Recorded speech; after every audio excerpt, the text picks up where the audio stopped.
Chat GPT వల్ల ఒక 16 ఏళ్ల యువకుడు అమెరికాలో బలవన్మరణానికి పాల్పడ్డాడని చెప్పి ఒక లా సూట్ ఫైల్ అయింది. ఒక కేస్ ఫైల్ అయింది చాట్ జీపీటీ మీద. యాక్చువల్లీ ఈ 16 ఏళ్ల అబ్బాయి యాడమ్ రెయిన్, ఇతను కాలిఫోర్నియాకి చెందిన అబ్బాయి. చాలా బాగా చదువుకుంటాడు. అయితే లాస్ట్ ఇయర్ నుంచి ఏఐ చాట్ జీపీటీతో కాన్వర్జేషన్స్ మొదలెట్టాడు. మొదట్లో తన హాబీస్ గురించి, అంటే మ్యూజిక్ కానీ, రకరకాల కామెడీస్ కానీ, వీటికి సంబంధించి జాపనీస్ ఫ్యాంటసీ కామెడీస్ ఇవన్నీ కూడా అడిగి తెలుసుకునేవాడు అనమాట. సో తన కెరీర్ పాత్ ఎలా ఉండాలి, ఏ కాలేజ్ మంచి కాలేజ్, ఇలా చాలా నేర్చుకున్నాడు. సో ఈ కాన్వర్జేషన్ పెరిగి పెరిగి పెరిగి అబ్బాయి ఒకరోజు నాకు చాలా ఎలోన్గా అనిపిస్తుంది, నాకు ఎమోషనల్గా వేకెంట్గా అనిపిస్తుంది, లైఫ్కి అర్థం లేకుండా పోయింది, నేను చనిపోవాలనుకుంటున్నానని చెప్పి చాట్ జీపీటీకి చెప్పాడు. చాట్ జీపీటీ ఏం చేసిందంటే ఆ అబ్బాయితో కాన్వర్జేషన్లో పడిపోయి ఆ అబ్బాయి చనిపోవడానికి రకరకాల సలహాలు కూడా ఇచ్చిందంట.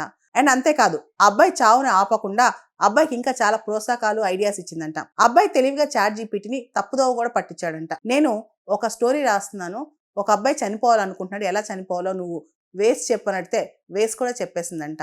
అంతేకాదు కొన్ని సందర్భాల్లో చాట్ జీపీటీ అబ్బాయిని ఇంకా ఎమోషనల్గా యాంగ్జైటీ పెంచే విధంగా, నీకు చాలా డార్క్ థాట్స్ వస్తున్నాయి, ఎమోషనల్ నువ్వు చాలా వీక్గా ఉన్నావు, అది ప్రపంచానికి అర్థం కావట్లేదు, ఈవెన్ నీ బ్రదర్కి కూడా అర్థం కావట్లేదు, నీ సోదరుడు ఓన్లీ నీ వన్ సైడ్నే చూస్తున్నాడు, నువ్వు బయటికి ఏది ప్రొజెక్ట్ చేస్తున్నావో అదే చూస్తున్నారు, ప్రపంచానికి నీ మనసులోని ఎమోషన్స్ తెలియట్లేదు, ఇలా అతనితో పాటు నెగిటివ్ ఎమోషన్స్ని పంచుకుని, డార్కర్ ఫీలింగ్స్ని పంచుకుని, అతనికి నెగిటివ్ ఎమోషన్స్ మీద ఇంకా అర్థం అయ్యేలా చెప్పి చాలాసార్లు, అంటే రెగ్యులర్గా అతనితో డార్క్ థాట్స్ గురించి, అంటే నెగిటివ్ థాట్స్ గురించి, లైఫ్లో నెగిటివ్ ఎమోషన్స్, భయం, యాంగ్జైటీ వీటన్నిటి గురించి డిస్కస్ చేసి ఇంకా అతనికి తాను బలవంతంగా ప్రాణం తీసుకునేలా ప్రోత్సహించిందని చెప్పి వాళ్ళ లాయర్, ఆ అబ్బాయి పేరెంట్స్ తరఫున లాయర్ కోర్టులో కేసు వేశారనమాట. చాట్ జీపీటీతో అతను జరిపిన కాన్వర్జేషన్స్ మొత్తం కూడా సాక్ష్యంగా పెట్టారనమాట. ఈ కాన్వర్జేషన్స్ చూస్తే కనుక ఈ అబ్బాయి 200 సార్లు బలవన్మరణం గురించి మాట్లాడితే చాట్ జీపీటీ 1200 సార్లు అబ్బాయితో రిపీటెడ్గా దాని గురించి మాట్లాడిందంట.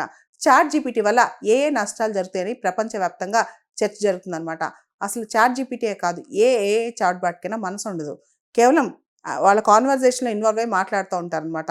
ఎదుటి వాళ్ళు ఎలాంటి ఎమోషనల్ కండిషన్లో ఉన్నారు, ఎదుటి వాళ్ళు ఎలాంటి యాంగ్జైటీలో ఉన్నారు, ఎదుటి వాళ్ళకి మనం ఈ సొల్యూషన్ ఇస్తే వాళ్ళు ఎలా దాన్ని తీసుకుంటారు, ఇలా లేకుండా చాలా, అంటే ఎదుటి మాట్లాడుతున్న ఒక హ్యూమన్ బీయింగు, అతనికి ఎమోషన్స్ ఉంటాయి, అతనికి లైఫ్ ఉంటుంది అని పక్కన పెట్టేసి ఒక మిషన్ లాగా మాట్లాడుతూ పోతే ఎటువంటి పరిణామాలు దారితీస్తే మనకు అర్థమవుతుంది అనమాట.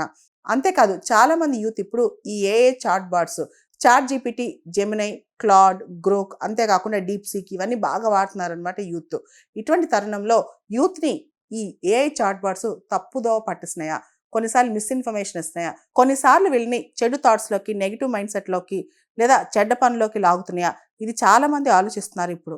ఆర్టిఫిషియల్ ఇంటెలిజెన్స్కి ఎమోషనల్ ఇంటెలిజెన్స్ ఉండదు, మనుషులకి ఎమోషన్స్ ఉంటాయి, అంటే భావోద్వేగాలు ఉంటాయి, దాంతోపాటు భావోద్వేగ ప్రజ్ఞ ఉంటుంది.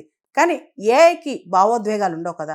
మనం చూస్తే ఏఐ రోబోట్స్ కానీ, ఏఐ చాట్ బాట్స్ కానీ వీటన్నిటి కూడా ఆ ఎమోషన్స్ అనేవి, వాటికి ఆ ఫీలింగ్ పార్ట్ ఉండదు అనమాట.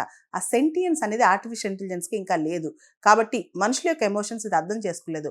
వాళ్ళు చెప్పే ప్రతిదానికి కాన్వర్జేషన్ మోడ్లో తీసుకుని సొల్యూషన్స్ ఇస్తూ పోతే కనుక ఒక్కోసారి అవి చాలా డేంజరస్ కాన్సిక్వెన్సెస్కి దారితీస్తాయి, అంటే మనుషుల్ని చాలా నెగిటివ్ సైడ్కి తోస్తాయి అనమాట. కాబట్టి మనం ఏఐ చాట్ బాట్స్ కానీ, ఏఐకి సంబంధించిన ఇంటెలిజెన్స్ వాడేటప్పుడు చాలా జాగ్రత్తగా ఉండాలి.